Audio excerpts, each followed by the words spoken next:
think if we take a few steps back to roughly 2018, this was when TikTok first emerged as a social network. Its background is it's a spin-off of Douyin. Douyin is a Chinese social network, and it's kind of the Chinese version of TikTok.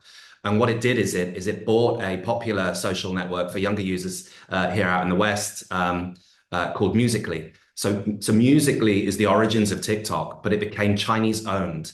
And users and governments, especially in Western economies, started to get concerned that the Chinese government were harvesting data from users' phones, looking at user activity, and maybe even shaping what users see on TikTok. So it's all about concerns whether the Chinese owners are using the apps that we use here in the West day to day and manipulate them in certain ways.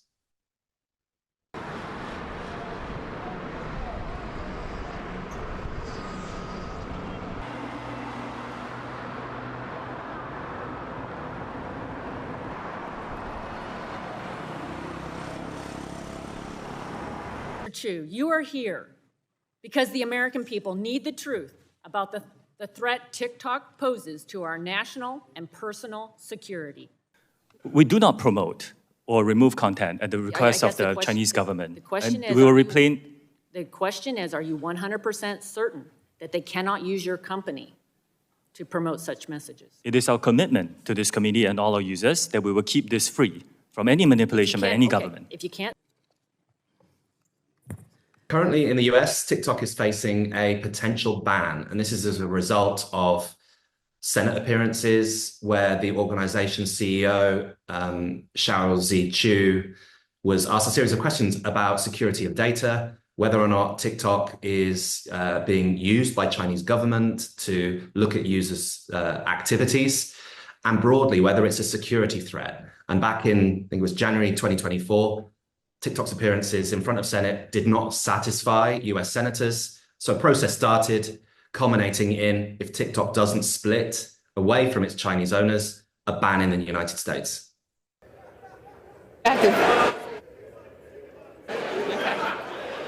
On this vote, the yeas are 352, the nays are 65. One present, 2/3 being in the affirmative. The rules are suspended, the bill is passed, and without the objection, the motion to reconsider is laid on the table. Okay. Thank you.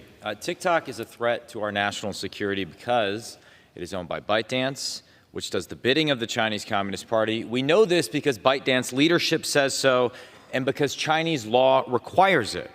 This bill therefore forces TikTok to break up with the Chinese Communist Party. It does not apply to American companies. It only applies to companies subject to the control of foreign adversaries defined by Congress. Reserves, the gentlewoman from Washington is recognized. So what we're currently experiencing is this period where TikTok is being forced by US lawmakers to actually divest. So what they want is for TikTok to be fully independent, to not be potentially used by Chinese government. And if it does not do something that satisfies the government will implement a ban. So potentially from Sunday the 19th of January 2025, US users will not be able to access TikTok. They might look at ways to bypass the ban. There's rumored, VPNs, that kind of thing. But as of Monday, we might face 170 million users not accessing TikTok now.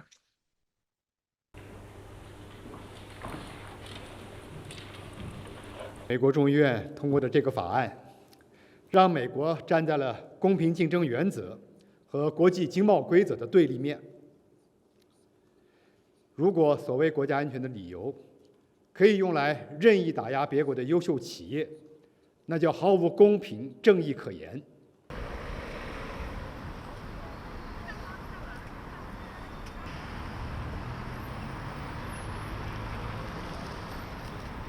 TikTok has this week released communications to its employees, internal memos, which have been circulated externally now, encouraging staff to turn up to work on Monday and encouraging staff to trust internal communication and not speculation on social media or in the press.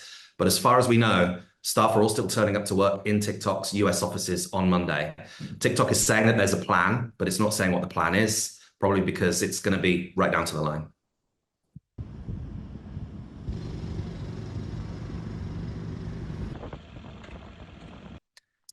One of the things that TikTok users have been doing in recent days, almost in an act of protest, is using other apps that are similar, but are also Chinese owned to show just how many there are. One of which is RedNote. Now, RedNote's been around a long time. It launched in 2013. It's mainly used by Chinese social media users, and it's got over 300 million users. It had 200 million in 2023, 100 million in 2021, steadily growing. So it's not new, it's no surprise, but up until a week ago, there weren't really any American or English-speaking users of the app, and its popularity is surging. RedNote's really interesting. It looks like a hybrid of Instagram and TikTok.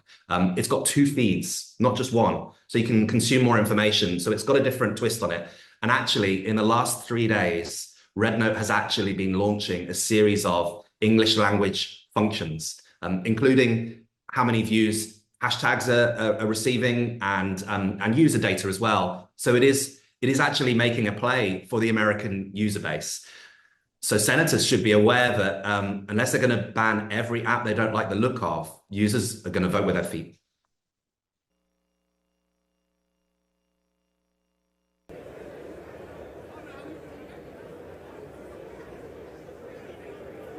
In this vote, the yeas are 360 and the nays are 58. The bill is passed without objection. A motion to reconsider is laid on the table. RedNote has received investment for a number of high-profile technology companies, including Alibaba and Tencent, which are also Chinese. So I think fast forward a few months, I wouldn't be surprised if RedNote comes under the same scrutiny that TikTok has over the last 2 years.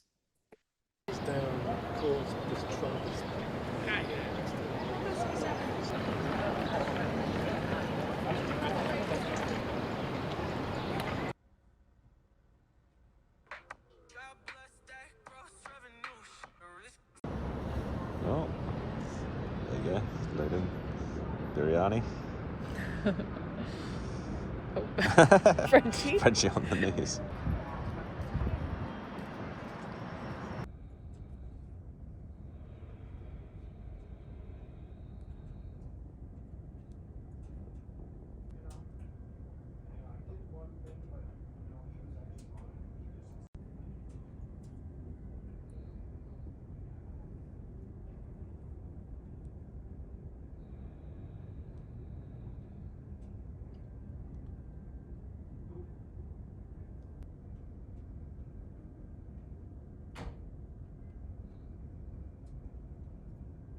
Has global ambitions. It's changing its functions so that it's English language user friendly. And the content, you're seeing a lot more English language content on there. The hashtag TikTok has received 2 billion views. TikTok Refugee, which is a really popular one, nearly 1 billion views. So you're seeing a lot of activity from English language users, and the app itself, through the changes to its technologies, is showing that it really does have global ambitions.